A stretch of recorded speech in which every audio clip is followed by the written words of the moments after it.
ده بامية بقى يا ولاد، تقولوا بامية بكام؟ اهو. هشيل الكبير اعملها ويكة والصغير طبيخ. ده ب70 جنيه.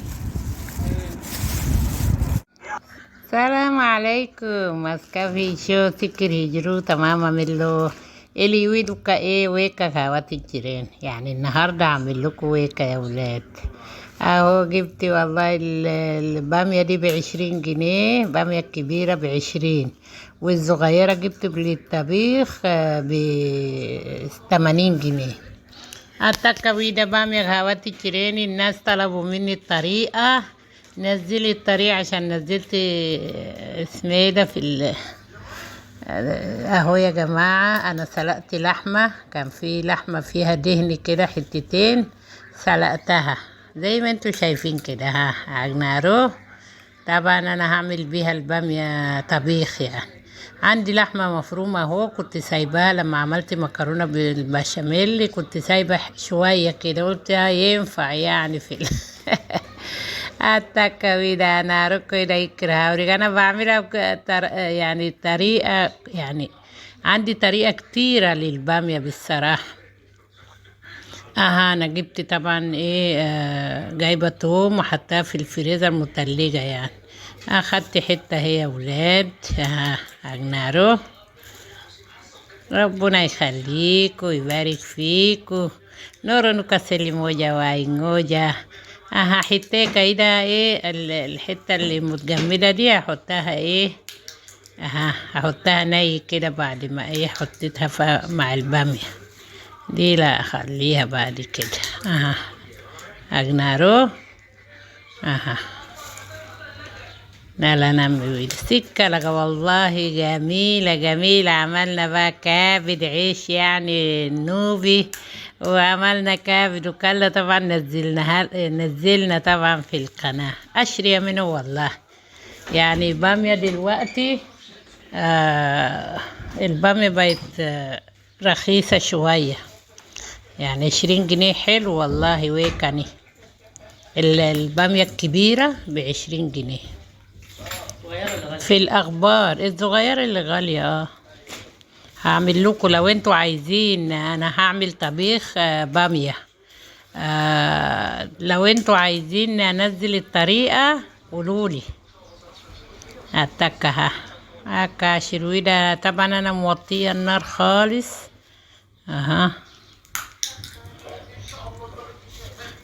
عايزين بقى مشاركات ولايكات و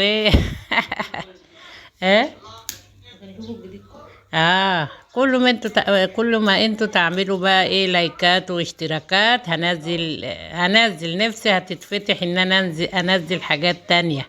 اهو انا حطيت كزبرة يا ولاد. طبعا لما انتوا طبعا ايه تدعموني كده باللايكات وكده، هنزل لكم حاجات تانية. بفرح انا بالصراحة لما الاقي مثلا محدش بيسأل. خلاص الواحد ايه اهو حطيت اللحمة اللي مفرومة اللي كان فاضل من البشاميل. مكرونة كنت عاملة مكرونة زي ما قلت لكم. اهو بيعسل كده. لو ما فيش مثلا لحمة مفرومة ممكن تعملوا بالشوربة عادي. انا هحط شوية شوربة كمان. يعني انا ايه لو شوربة فراخ كمان ممكن تعملوه جميل، مش ضروري لحمة مفرومة يعني. اهو قطعت قطيتين كده. اهو ده توم بقى، توم ني يعني يدي طعم حلو بالصراحة. عجبهم ما شاء الله العيال، عجبهم وبالصراحة كلنا تمام. اجنارو اجنارو يا اجناريني. حطيت بقى فلفلتين كده، كان نفسي اقطعهم يعني احطهم كده اقطع فيهم، بس العيال مش هياكلوا هيبقى شطة جامد. فانا عملت كده وبعد كده شلتها. حتى توتا وهي بتاكل بتقول في شطة يا تيتا، قلت له لا ما فيش شطة وده جزر. وده جزر يا ولاد. انا برضو زي ما انا قلت لكم انا بجيب ال2 كيلو وبقطعها كده صغيرة صغيرة كده، وبغليه غلوة واصفيه واحطها في الفريزر اكياس اي وقت اهو زي ما انتوا شايفين بينفعني. اها التك اها. طبعا حطيت الجزر كمان. اها بحط شوربة. طبعا اللحمة اللي انا سلقتها دي هعمل بيها ايه طبيخ بامية. وهعملها تاجن في الفرن كده. هتكك زودت بقى ايه مية لان في لحمة مفرومة. في ناس بيسلقوا لحمة مفرومة بيحط لحمة عادية وبيشيلوا اللحمة بيشيلوا اللحمة وبيحطوا اسمه ده البامية. احنا بقى ايه احنا والسودانيين واحد بس هما بيحطوا ايه كربوناتا ده بيخليه زي الابتر زي البامية زي الملوخية كده بيبقى فيه ريم جامد قوي كده بيهري. فواحدة قالت لي انا الطريقة قبل كده انا عملتها قالت لي انا عملت البامية ما اعرفش وكنت بعملها على طول طلعت وحشة قوي هدلقها يعني. قلت لها انت عملتيها ازاي؟ فلما انا نزلت هي قالت لي هتصدقي ان انا حطيت كربوناتا. هما السودانيين بيحطوا كربوناتا. معرفش كلهم ولا في ناس كده وبيفرموه جامد قوي زي الملوخية كده لكن احنا لا. يعني في سودانيين هيقولوا لي دي مش مفرومة قوي كده ليه؟ لا احنا بنحبها كده لازم البامية تبقى باينة ان بامية. اهو يا جماعة حطيت طبعا السميدة ده 7 بهارات وفلفل وملح. اها جنارو اها جميلة يا ولاد والله. بصوا الريم بقى وده ايه ده اسمه ده ماجي. بصوا بقى الريم هشيلها وده بصل. هحط ليمون بقى الريم ده هيروح هشيل الاول الريم اللي فيها وبعد كده هحط ليمون بيضيع الريم اللي بيبقى من فوق ده. اهو ليمون اهو يا جماعة حطيت ليمون. اجنارو ربنا يخليك ويبارك فيكم ويكرمكم كل اللي بيشجعني وكل اللي بيحبوني وانا بحبكم جدا جدا. وقريب كده هروح عند واحدة من توشكا كده هنعمل مديد وهنصور لكم. انا عملت مديد بالحلبة قبل كده هنروح نعمل مديد عادي وهتشوفوا الونس بقى احنا وناس توشكا. وحطيت بقى نص يعني عصرت ليمونايه وحطيت نص كده يعني من غير معصور. اهو يا ولاد اهو شفتوا شت الريمة اهو. اهو انا نظري ضعيف يا ولاد مش شايفه الريم عدل اهو اجنارو والله جميلة معسلة يا جماعة الجزر مخلي بقى في حتة تانية. وحطيت بصل او هحط يعني حطيت بصلاية برضو بيدي طعم حلو. بشيل الريم كله يا ولاد اهو. بصوا بقى الليمون بيخليه صافي كده وما بيبقاش فيه ريم بقى.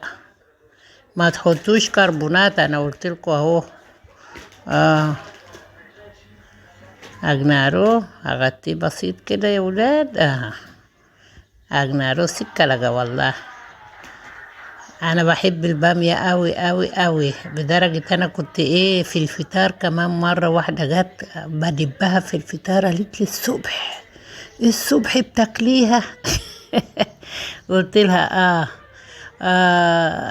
عارفة عارفين والله العظيم قعدت كام سنة كارهة البامية دي. بعديها بقى اللي انا ايه يعني شوية شوية رجعت تاني كل ما اعرفش. ايه رايك يا مكة لما اكلت البامية؟ حلوة. عجبك؟ نعملها تاني. نعمل كبد عيش. انت بتحبي عيش النوبي صح؟ ما بحبش العيش اللي مش من النوبي. انت بتحبي العيش النوبي اهو شايفين صافي ازاي ما فيهوش ريم يعني. التكه ده ايه اعملها بقى. مكة بقى كلت عجبتها. تكه جنارو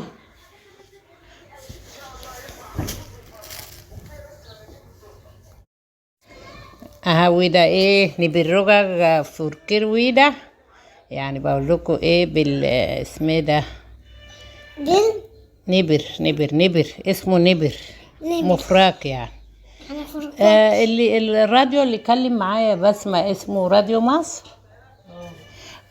راديو مصري اتصلوا بيا وكلموني على الابري في رمضان، ابري النوبي وكده كلمتهم. بيقولوا لي يعني بتعملوا كابد ومش عارفه ايه، بقول لهم بنعمل بالدوكه، فمش فاهمين الدوكه طبعا. الدوكه طبعا الساج اسمه الساج. انا كلمت معاهم وكده، الابري بيتصنع من ايه والعيش والحاجات دي الخضرة يعني الاتر وكده. شايفين احنا كده بناكل بالطريقة دي، ما بنفرم يعني ما بنفرمش جامد زي الملوخية، لا. اهو شوف شايفين جميلة لونها حلو وطعمه بقى. بصوا جربوا كده بالطريقة دي، والله جميلة. وانت طيبة، النهاردة عيد ميلادي يا ولاد ومحدش جاب لي هدية، وكانوا ناسيين الا انا ذاتي كنت ناسية. بسمة اللي قالت لي كل سنة وانت طيبة يا ماما، النهاردة عيد ميلادك، ربنا يخليكي. ومكة كمان دلوقتي بتقولي كل سنة وانت طيبة. فين الهدية يا بنت؟ ما جبتيش الهدية؟ جبت لي